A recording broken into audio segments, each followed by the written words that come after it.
আমার হাবিব ভাই জামাতের বিরুদ্ধে বিষোদগার করেছেন।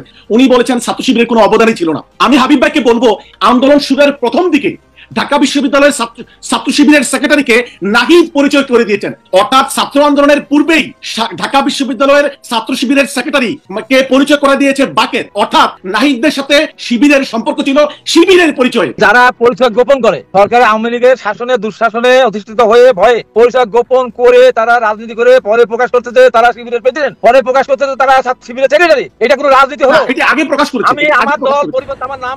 এই দৃশ্য দেখার পর আমার কাছে মনে হয়েছে সবটা প্যাচ লাগাইছে সমন্বয়ক বাকের। এখন অনেকে বলবেন যে ভাই বাকের কেন প্যাচ লাগাইছে। আসেন, যখন এই আন্দোলনটার সর্বশেষ পর্যায়ে আসলো, মানে গেল সপ্তাহখানেক আগ থেকে আন্দোলনের ক্রেডিট নিয়ে বিএনপি বলছিল যে তাদের অনেক নেতাকর্মী মারা গিয়েছে, 400-র উপরে। আবার অন্যান্যরা বলছিল আন্দোলনের মাস্টার মাইন্ড হিসাবে ডক্টর মোহাম্মদ ইউনূস একজনের সাথে কথা বলল, মানে মাহফুজের নাম আসলো, বা অনেকে নানান দিক থেকে ক্রেডিট নেওয়ার চেষ্টা করলো। ঠিক তখনই জামায়াত ইসলামের ইস্যুটা সামনে চলে এলো। বাকেরের একটা ফেসবুক স্টেটাসে একের পর এক বিভিন্ন জায়গা থেকে ছাত্র শিবিরের নেতাকর্মীদের নামগুলো সামনে আসতে থাকলো।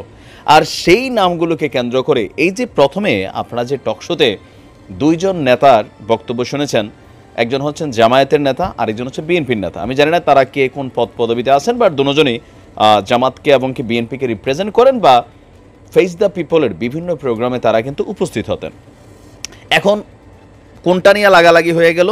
লাগালাগি হচ্ছে আন্দোলনের মাস্টারমাইন্ড বা পেছন থেকে কারা ভূমিকা রাখছে। তো শিবিরের যিনি, মানে জামাতের পক্ষে যিনি কথা বলছিলেন, ছাত্র শিবিরের পক্ষে, তিনি কিন্তু একটা কথা বারবার বলছিলেন, যেই কথাটা যদি কখনো ইন ফিউচার বাংলাদেশে আওয়ামী লীগ ক্ষমতায় আসে, তাহলে এই যে কথাগুলোর জন্য আবার ধরেন সমন্বয়ক নাহিদকে বা আসিফদেরকে কিন্তু একটা ঝামেলা পোহাতে হবে। কেন? শিবিরের নেতা স্পষ্ট বলছিলেন যে নাহিদ তারা জানতো যে তারা শিবিরের, কিন্তু আমরা আন্দোলনের মাঝখানে শুনেছি যে যার যার মতো করে আন্দোলন করছে, কেউ কারো পরিচয় জানতো না। বাট জামাতের নেতা বারবার তিনি বললেন যে নাহিদ জানতো শিবিরের এই ছেলেগুলা, তারপর তাদের সাথে যোগাযোগ করাই 9 দফা থেকে 1 দফা আন্দোলনের ইস্যুটা সামনে আসলো।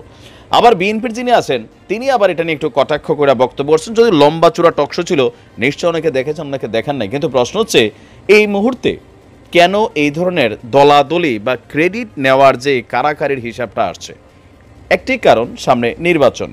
তবে আমার মনে হয় বিএনপি এবং জামাতের নেতাকর্মীরা বিভিন্ন জায়গায় কিন্তু এই ধরনের বিভক্তিমূলক বক্তব্য দিচ্ছেন।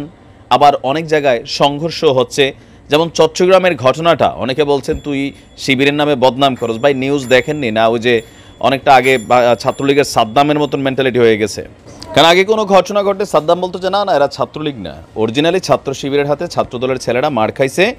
তবে ছাত্র শিবিরে তারা বক্তব্য ওরকমভাবে না দিলেও ছাত্রদল কিন্তু বরাবরই বক্তব্য দিচ্ছে, আবারও বক্তব্য দিচ্ছে যে হ্যাঁ এটা একটা মারামারি হয়েছে, শিবির অন্যায়ভাবে মারছে। বাট শিবিরের তারা বলতেছে যে এটা আসলে ওইরকম না, একটা ধস্তাধস্তির ইস্যু ছিল, একটা নৈতিক কারণ ছিল। যাই হোক, ঘটনা কিন্তু ঘটছে।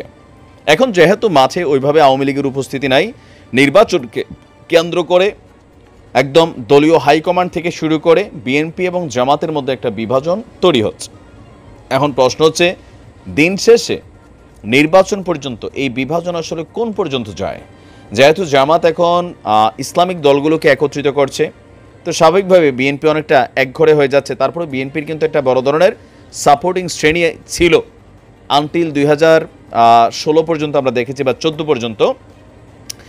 তো জামাতের এখন এই যে আউটপুট যেভাবে মানে বাকি ইসলামিক দলগুলোকে একত্রিত করে তারা মাঠে নামার চেষ্টা করছে, সেইখানে বিএনপিকে আগের মতন ফুল সাপোর্টটা পাবে, বা তাদের যে ভোট ব্যাংকের ইস্যুটা ছিল জামাতের সাথে রেশিওটা, সেই রেশিওটাকে এখন অনেকটা বাইরে গেছে না? তারপরেও নর্মালি আমরা বুঝতে পারি যে নর্মাল যদি ইলেকশন হয় তাহলে সেক্ষেত্রে বিএনপি ক্ষমতায় যাবে, এমনটা কিন্তু জামাত ভাবে যে তারা হয়তো প্রধান বিরোধী দল হবে। তবে কর্মীরা মনে করছে না, আমরা শতভাগ পাশ করব, আমরা রাষ্ট্র ক্ষমতায় যাব। তো যাই হোক, নির্বাচন দেরি আছে, কিন্তু টকশো থেকে শুরু করে কলেজ ক্যাম্পাস থেকে শুরু করে বিভিন্ন জায়গায় এই ধরনের বক্তব্যগুলো ঝামেলা।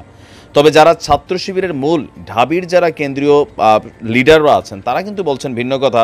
যে সময় আন্দোলনটাতে সবারই ভূমিকা ছিল, যার যার জায়গা থেকে আমরা কাজ করছি। তখন এরকম ছিল না যে ছাত্র শিবির ছাত্রদল, আমরা ওইভাবে কাজ করি নাই। একটা সার্বজনীন বক্তব্য কিন্তু ছাত্র শিবিরের যে সেক্রেটারি, সে কিন্তু দিয়েছে ঢাবির। এখন এই ধরনের টক শোতে এই ধরনের বক্তব্যে আসলে মানে ইফেক্টটা কি তৈরি হচ্ছে, আপনি কি মনে করছেন? কমেন্টে লিখতে পারুন। আসসালামু আলাইকুম।